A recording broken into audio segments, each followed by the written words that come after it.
So what's up, you beautiful people? Hope you're all doing well, hope you're all doing great. It's the gaming dude. Welcome back to yet another gaming PC build. This PC build is based on the R7 2700, so that's a high-end budget gaming PC. So without wasting any more time, let's get to it. Now yeah, you know the CPU, it's the R7 2700. It's for $300. It comes with a cooler with it. It's an 8-core, a 16-threaded CPU. Even though it's not an X variant, but it's overclockable, you can get it to 4 GHz or 4.3 GHz. I believe this is one of the best value for the money CPUs. I mean, there isn't a big difference between the 2700 and the 2700X, just like the Ryzen 5 variants. But again, this CPU is gonna be a great competitor to the i7-8700K or the i5-8600K. You're gonna be playing games easily at 1080p, 1440p without a huge bottleneck. Maybe we'll find some sort of a bottleneck with the next gen Ampere or the Volta GPUs. You're getting a great performance at CPU intensive applications and GPU intensive application. This CPU is gonna handle the GPU power horse easily. Now for the board, we're looking at the cheapest board we can find, which is the Gigabyte Gaming X470 board, but you can wait for the B450 board. There isn't a lot of difference there. The B450 boards are capable of overclocking, or you can go for the B350 boards, but you'll have to do some BIOS updates. But again, the B450 board should be under $100 for something like $70, and I wouldn't mind going with this board at all. The Gigabyte board has 4 DIMM slots. It doesn't have a lot of features, some light RGB capabilities if RGB is your thing there. This is not the board for you. You should go for the higher Gigabyte model of the Asus ROG. But again,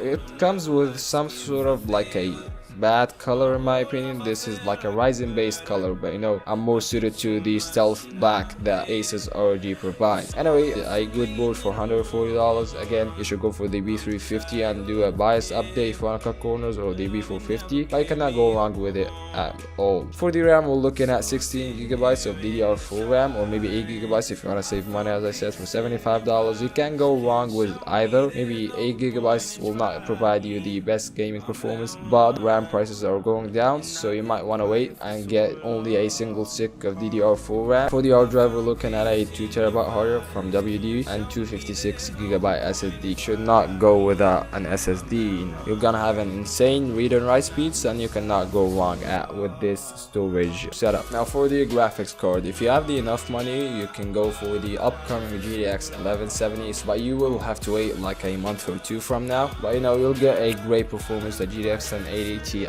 like performance. If you don't want to wait, you can spend like an extra $200 and get a GTX 1080 Ti, considering the GTX 1170 would be for around like $600. If you went for the GTX 1080 Ti, you would be getting a great performance at 4K 1440p 120 frames per second. If it's me, I would go for something like a GTX 1070. As I said, this is a budget PC, so it should be around like $1200, something like that. So yeah, you cannot go wrong with the GTX 1070 or 1070 Ti. There isn't a lot of difference between them in terms of pricing, but I will leave links down below to the options that I would want to go with. As for the power supply, we're looking at a 650 watt power supply. That's a lot of wattage for this PC. I mean, the Ryzen 2nd gen CPUs are pretty power efficient, just as the Nvidia GPUs, and you cannot go wrong with it for around $50 to $70. Now for the case, we're looking at my favorite case, which is the NZXT F340, but since it's the time for RGB, we should look for something different, and we're looking at Cooler Master Q300P. That's a new case for $70. It's a really great looking case in my opinion. Like, it looks really good, made of metal, you know.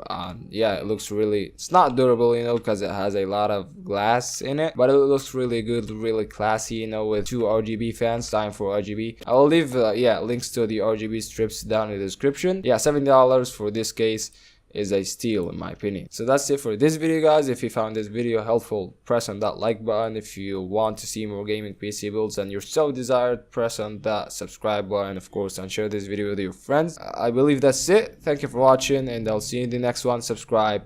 Peace.